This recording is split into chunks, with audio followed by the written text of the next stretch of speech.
Audrey, how do interfacing circles enhance the middle school English experience? I really like interfacing circles because I feel like it allows everyone to be heard and be a part of the community, and it also allows everyone to feel welcome to share their ideas. Henry, how do reader responses play into English at the middle school at SBA?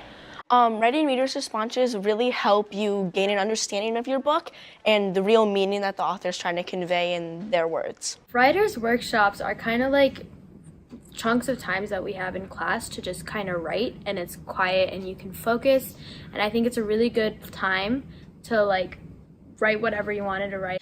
How are free writes a big part of the middle school English curriculum? We use free writes a lot in middle school English because free writes are a really valuable tool for all writers, not just students.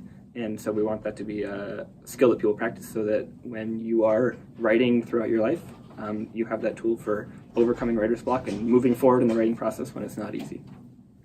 So in the middle school program, we made a commitment a long time ago to just giving students opportunities over and over and over again to do the things that real writers do.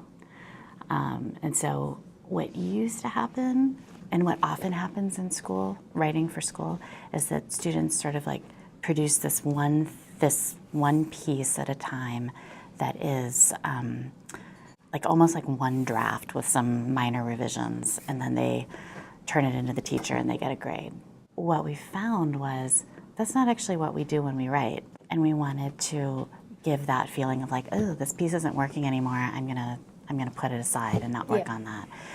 Because that's what real writers do too. In middle school English, we do a lot of discussions about poetry and like shorter texts, but when you get to high school, you start analyzing novels, and I think the skills that we learned in middle school English of like just analyzing text and finding details that could mean other things really prepares you for high school English when it's a much longer text that then you have to write a paper about, which goes to a large part of your grade. How did middle school English help you prepare for upper school English? I had read like the same 50 books and I just kept reading them because I didn't know how to like find new like literature for myself. So I wasn't very well read, and she realized that I liked to read, realized that I just didn't really like know how to find books for myself, and kind of taught me how to like pick good books and good things to write about basically out of like the millions and billions of books that are in the world. And she had me read the classics, and she had me read like new age like speculative fiction, and she just really prepared me to like find topics that I was interested in, and topics that I wanted to write about, and like could stay engaged while writing about them. So that was a big plus.